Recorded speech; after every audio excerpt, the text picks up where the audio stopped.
Bharat America প্রতিরক্ষা সম্পর্কের এক বড় নাটকীয় অধ্যায় এখন ঘুরছে মাত্র 6টি বিমানের ওপর।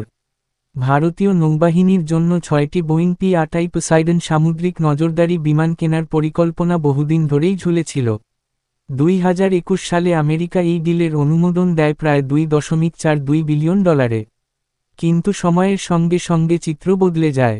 সরবরাহ শৃঙ্খলের খরচ বৃদ্ধি, বৈশ্বিক মুদ্রাস্ফীতি, আর বিশেষ করে মার্কিন শুল্ক বৃদ্ধির কারণে দাম বেড়ে দাঁড়ায় প্রায় $3.6 বিলিয়ন, ভারতীয় মুদ্রায় প্রায় 30,000 রুপি কোটিরও বেশি। অর্থাৎ প্রায় 50% মূল্য বৃদ্ধি। এখানেই বড় সিদ্ধান্ত নেয় নয়াদিল্লি।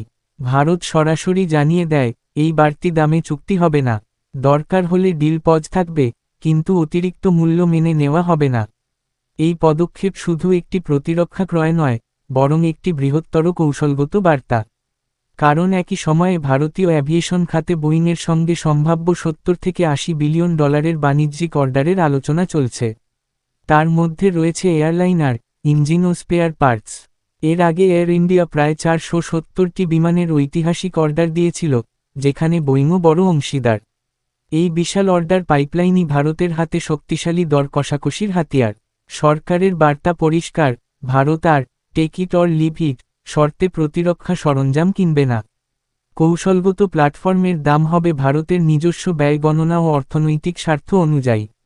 অর্থাৎ ছোট 6টি বিমানের ডিল এখন একটি বড় অর্থনৈতিক ও কূটনৈতিক দাবার চাল। তবে এখনও পর্যন্ত চূড়ান্ত সিসিএস অনুমোদিত চুক্তির সুনির্দিষ্ট মূল্য প্রকাশ্যে আসেনি। $2.42 বিলিয়ন থেকে $3.6 বিলিয়নের ব্যবধান, এই ফারাক কমিয়ে ভারতের পছন্দসই মূল্যে চুক্তি চূড়ান্ত করার প্রচেষ্টাই এখন মূল লক্ষ্য।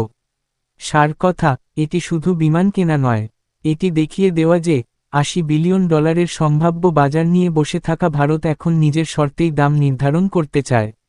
এই ডিল শেষ পর্যন্ত কোন দামে সই হবে, সেটাই এখন নজরে বিশ্ব রাজনীতির।